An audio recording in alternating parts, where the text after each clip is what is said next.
사람은 관계 속에서 살아갑니다. 관계는 선택이 아니라 환경처럼 주어지는 것처럼 보입니다. 가족, 친구, 동료, 오래된 인연들. 우리는 종종 관계를 끊는 일을 잔인한 선택처럼 여기고 관계를 유지하는 일을 사랑과 인내의 증거처럼 생각합니다.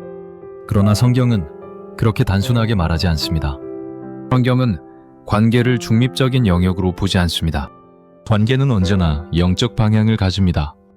사람은 관계를 통해 영향을 받고 영향을 통해 닮아가며 닮아가는 방향으로 결국 예배하게 됩니다.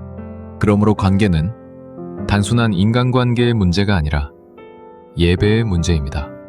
누구와 함께 하느냐는 곧 무엇을 사랑하게 되는가의 문제입니다. 무엇을 사랑하게 되는가는 결국 누구를 높이게 되는가의 문제입니다. 성경은 이 연결을 매우 분명하게 보여줍니다. 고린도전서 15장 33절에서는 이렇게 말씀합니다. 속지 마십시오. 악한 동무들은 선한 행실을 망칩니다. 이 말씀은 도덕적 훈계가 아니라 영적 경고입니다. 관계는 생각보다 강력합니다. 관계는 우리의 언어를 바꾸고 가치관을 바꾸고 기준을 바꾸며 마침내 하나님을 대하는 태도까지 바꿉니다. 그래서 성경은 끊임없이 묻습니다. 누가 너의 길을 정하고 있는가? 누가 너의 마음을 형성하고 있는가? 누가 너의 기쁨과 두려움에 가장 큰 영향을 미치고 있는가? 이 질문들은 관계에 대한 질문이면서 동시에 신앙에 대한 질문입니다. 많은 사람들이 신앙이 약해진 이유를 환경이나 시간이나 피로에서 찾습니다. 그러나 성경은 종종 그 원인을 관계에서 찾습니다. 하나님을 떠나게 만든 결정적인 계기는 대개 한 사람, 한 무리, 한 분위기에서 시작됩니다. 처음에는 타협이었고 그 다음에는 침묵이었으며 결국에는 방향의 변화였습니다. 그래서 관계는 조용히 영혼을 이동시킵니다. 성경은 사랑을 말하지만 동시에 분리를 말합니다. 은혜를 말하지만 동시에 단절을 말합니다. 용서를 말하지만 동시에 거리를 말합니다. 이것은 모순이 아닙니다.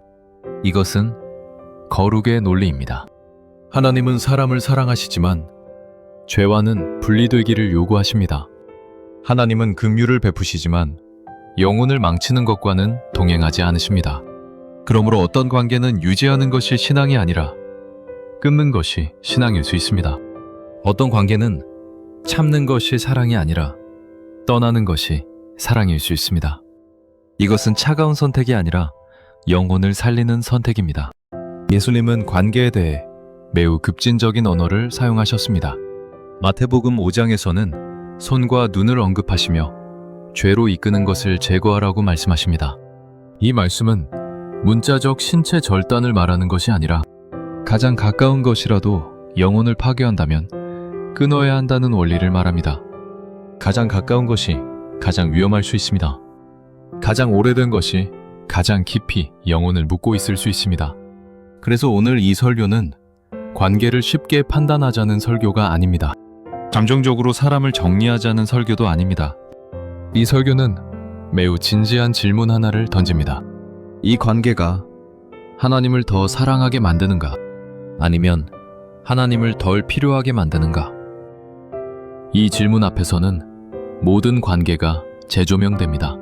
본론에서는 성경이 말하는 지금 당장 끊어야 할 관계의 특징 3가지를 살펴보려 합니다. 그것은 사람의 성격 문제가 아니라 영혼의 방향 문제입니다.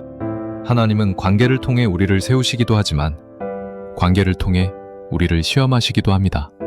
그리고 분별하지 않으면 사랑이라는 이름으로 영혼을 잃을 수 있습니다. 이 말씀은 불편할 수 있습니다. 그러나 영혼을 살리는 말씀은 종종 불편함에서 시작됩니다. 지금 이 질문을 붙드십시오. 이 관계가 나를 하나님께 더 가까이 가게 하는가? 아니면 서서히 멀어지게 하는가?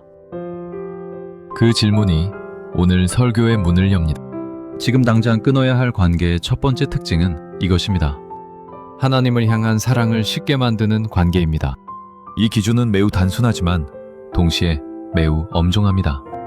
관계가 나를 더 즐겁게 만드는가가 아니라 관계가 나를 하나님을 더 사랑하게 만드는가가 기준입니다.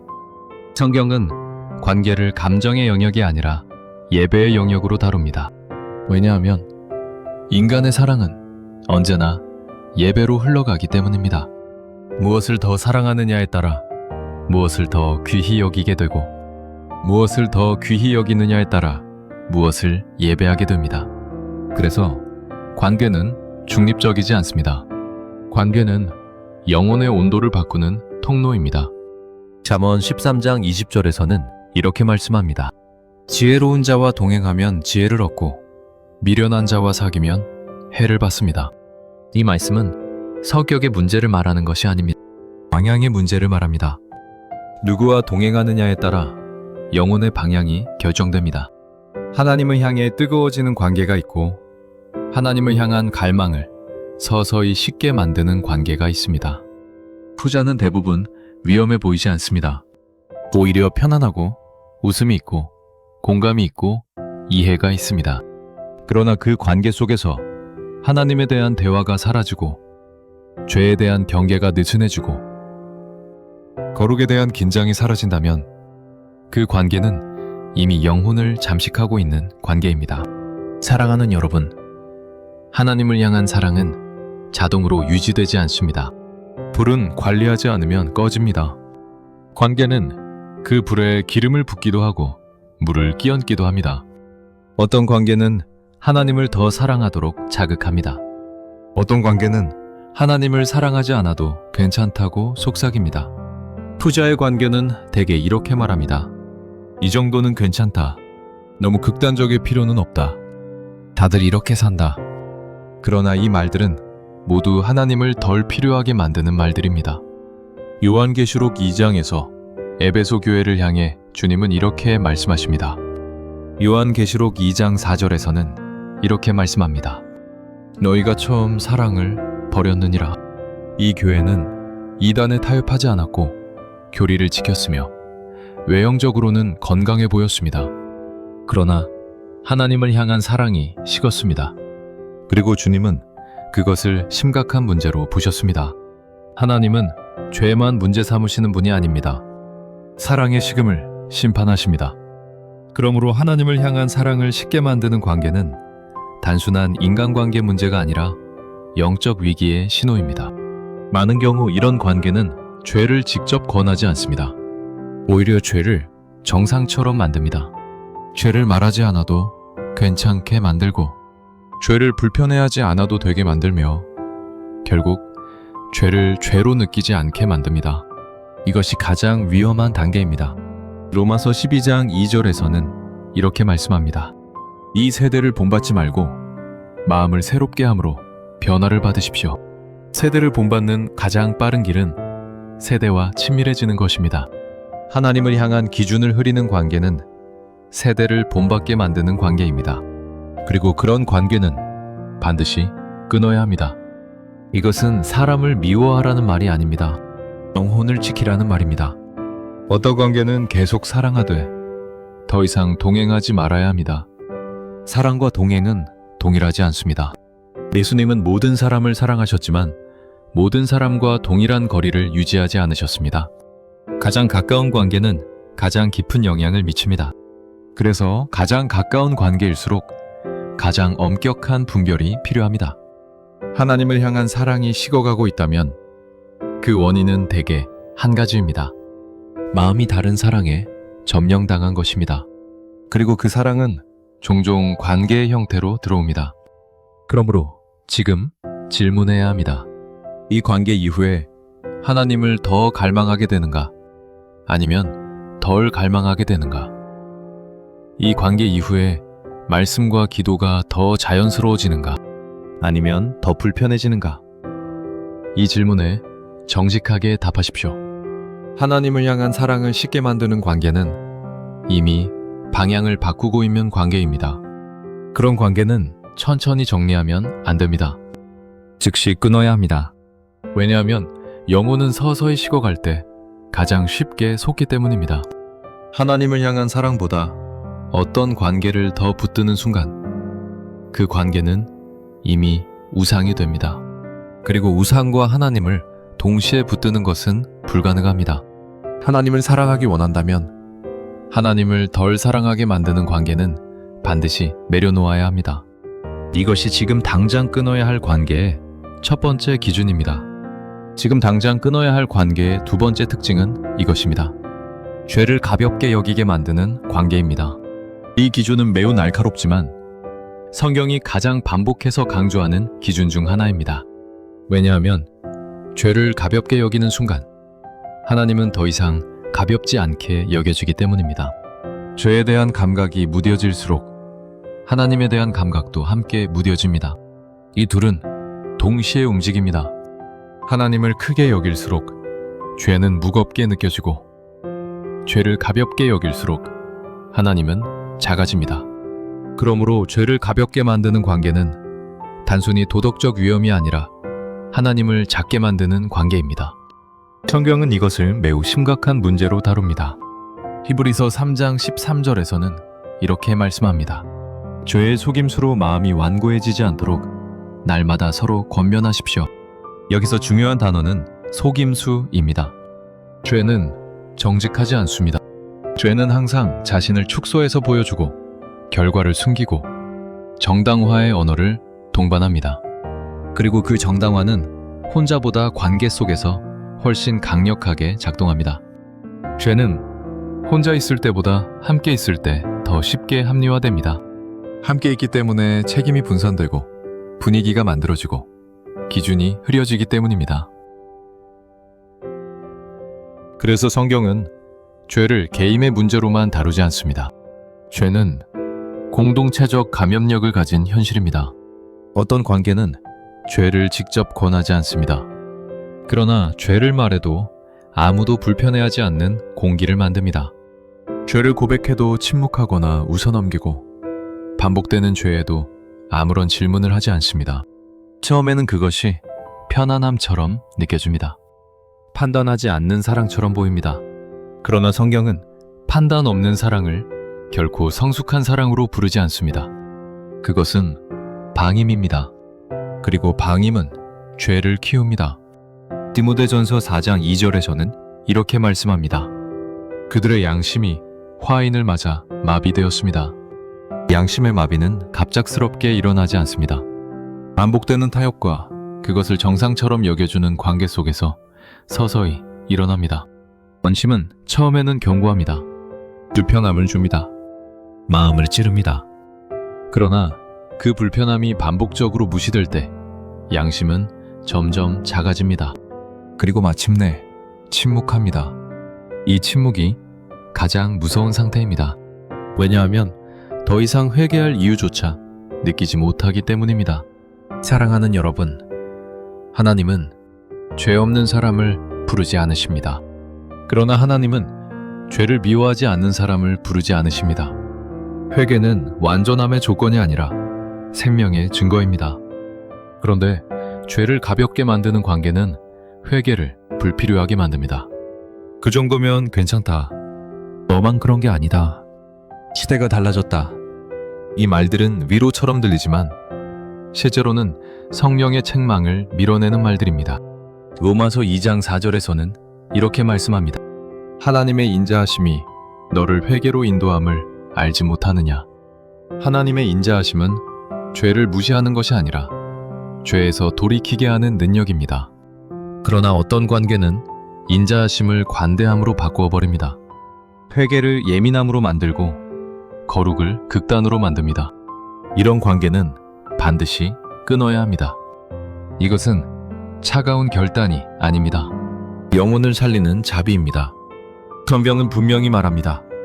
육신을 따라 살면 죽을 것이요 성령으로 몸의 행실을 죽이면 살 것입니다.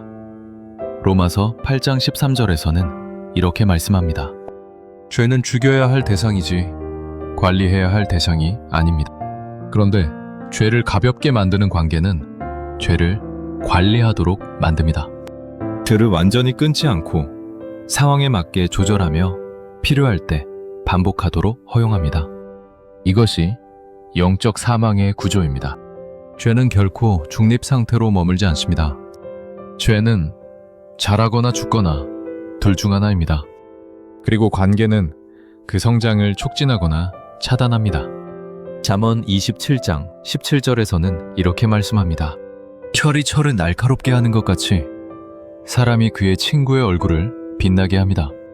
이 말씀은 관계의 본질을 말합니다. 참된 관계는 나를 편안하게 만드는 관계가 아니라 나를 거룩하게 만드는 관계입니다. 죄를 가볍게 만드는 관계는 얼굴을 빛나게 하지 않습니다. 얼굴을 무디게 만듭니다. 영혼의 윤곽을 흐립니다. 하나님 앞에서의 긴장을 제거합니다. 결국 하나님보다 관계를 더 의식하게 만듭니다. 이것이 우상의 작동 방식입니다.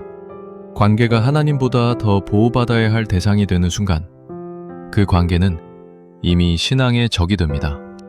그래서 예수님은 관계에 대해 매우 단호한 언어를 사용하셨습니다. 마태복음 18장에서는 죄로 이끄는 것을 제거하라고 말씀하십니다. 이 말씀은 극단적 도덕주의가 아니라 극단적 자비입니다. 왜냐하면 죄를 그대로 둔 채 관계를 유지하는 것은 결국 영혼을 파괴하기 때문입니다. 사랑하는 여러분, 분명히 해야 합니다. 사람을 끊는 것이 목적이 아닙니다. 죄와 공모하는 구조를 끊는 것이 목적입니다. 그러나 현실에서는 이 둘이 분리되지 않는 경우가 많습니다. 죄를 가볍게 만드는 관계는 결국 죄를 지속시키는 관계이기 때문입니다. 그러므로 질문해야 합니다. 이 관계 안에서 죄를 더 미워하게 되는가? 아니면 더 설명하게 되는가? 이 관계 안에서 회개가 자연스러운가? 아니면 불편한가? 이 관계 이후에 하나님 앞에 더 정직해지는가? 아니면 더 숨게 되는가? 이 질문 앞에서 정직해야 합니다. 하나님은 우리의 변명을 기억하지 않으십니다.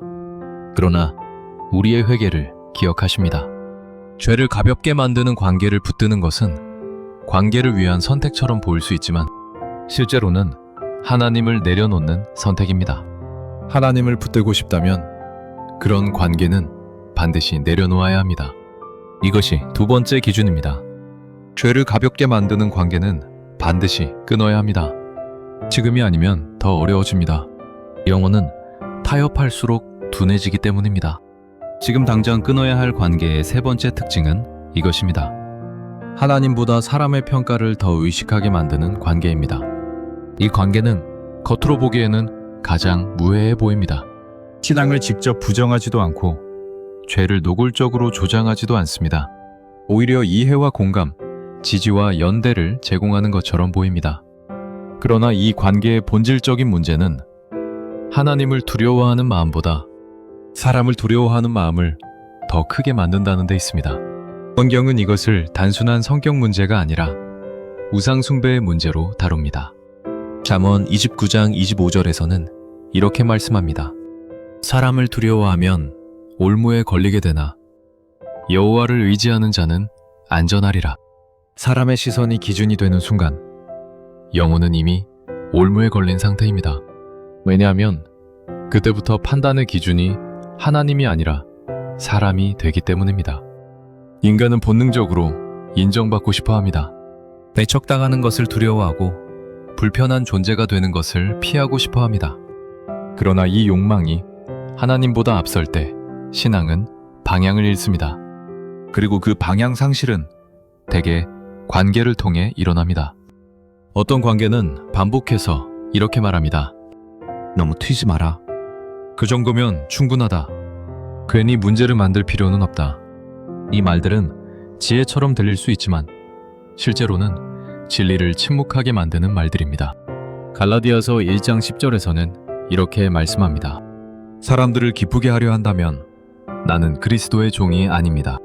바울은 사람을 기쁘게 하는 삶과 하나님을 섬기는 삶을 동시에 붙들 수 없다고 말합니다. 그러나 사람의 평가를 더 의식하게 만드는 관계는 이 긴장을 제거해버립니다.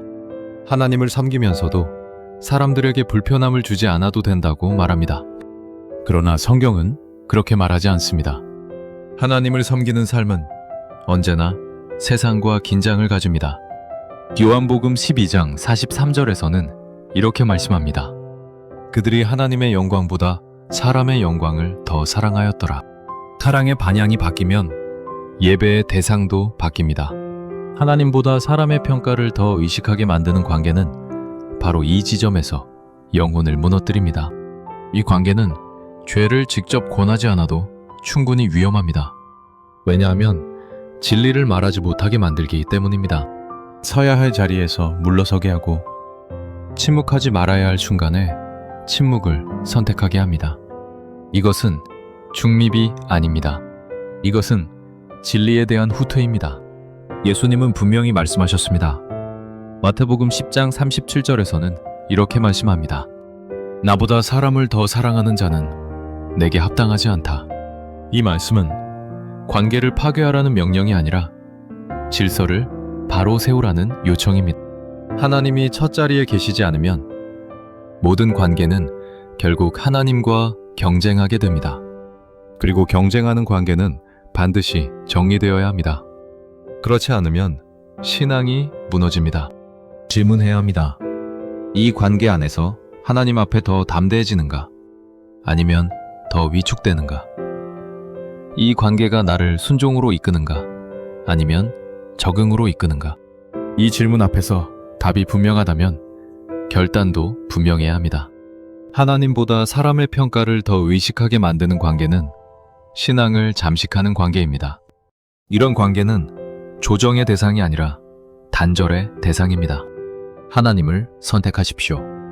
하나님을 첫 자리에 두십시오. 그리고 하나님보다 앞서려는 모든 관계는 내려놓으십시오. 하나님을 택한 자는 외로워질 수는 있어도 결코 버림받지 않습니다. 하나님은 자신의 영광을 선택한 자를 붙드십니다. 이것이 마지막 기준입니다. 관계는 중립적이지 않습니다. 관계는 언제나 우리를 어디론가 이끕니다. 하나님께 더 가까이 가게 하거나 조용히 멀어지게 합니다. 그리고 그 이동은 대개 눈에 띄지 않게 서서히 합리적인 이유를 동반하며 일어납니다. 그래서 관계는 가장 위험한 영적 통로가 될 수 있습니다. 오늘 살펴본 세 가지 기준은 사람을 가려매기 위한 기준이 아닙니다. 영혼을 지켜내기 위한 기준입니다. 하나님을 향한 사랑을 쉽게 만드는 관계, 죄를 가볍게 여기게 만드는 관계, 하나님보다 사람의 평가를 더 두려워하게 만드는 관계. 이 세 가지는 모두 공통된 특징을 가지고 있습니다. 하나님을 덜 필요하게 만듭니다. 하나님을 작게 만들고 하나님을 뒤로 미룹니다. 그리고 결국 예배의 중심을 이동시킵니다. 사랑하는 여러분, 관계를 끊는 일은 쉬운 일이 아닙니다. 감정이 따르고 기억이 남고 외로움이 찾아올 수 있습니다. 그러나 성경은 분명히 말합니다. 하나님을 잃고 관계를 붙드는 것은 생명이 아니라 멸망의 길입니다. 반대로 관계를 내려놓고 하나님을 붙드는 것은 손해가 아니라 구원의 길입니다. 예수님은 단호하게 말씀하셨습니다. 나를 따르려거든 자기 십자가를 지고 따르라. 이 말씀은 감정적으로 아픈 선택을 포함합니다. 그러나 이 아픔은 영혼을 살리는 아픔입니다. 하나님은 우리가 모든 사람과 관계를 끊기를 요구하지 않으십니다. 그러나 하나님은 우리가 하나님보다 앞세운 모든 것을 내려놓기를 요구하십니다. 그것이 관계일 수 있고 인정일 수 있고 익숙함일 수 있습니다. 그리고 그 요구는 잔인함이 아니라 사랑입니다. 하나님은 우리를 홀로 두기 위해 관계를 끊으라 하시는 것이 아니라 자신과의 관계를 지키기 위해 그렇게 하십니다. 지금 이 순간 정직하게 질문해야 합니다. 이 관계가 나를 하나님께 더 가까이 데려가는가? 이 관계 이후에 하나님을 더 갈망하는가? 이 관계가 나를 거룩하게 만드는가? 이 질문 앞에서 침묵하지 마십시오. 하나님은 우리의 침묵을 결단으로 여기지 않으십니다. 하나님은 분별을 요구하시고 분별에는 행동이 따르기를 원하십니다. 오늘 이 말씀은 모든 관계를 정리하라는 말씀이 아닙니다. 그러나 분명히 말합니다. 지금 당장 끊어야 할 관계는 있다고. 그리고 그것을 미루는 것은 지혜가 아니라 위험입니다. 하나님은 자신을 선택한 사람을 결코 버리지 않으십니다. 하나님을 택한 자는 외로워질 수는 있어도 결코 잃어버린 자가 되지는 않습니다. 하나님은 그런 선택을 기억하시고 그 선택 위에 은혜를 더하십니다. 오늘 관계를 붙드는 손보다 하나님을 붙드는 손이 더 강해지기를 바랍니다. 그 손이 영혼을 살립니다. 그 손이 길을 엽니다. 그 손이 생명으로 인도합니다. 이것이 지금 당장 내려놓아야 할 관계에 대한 하나님의 부르심입니다.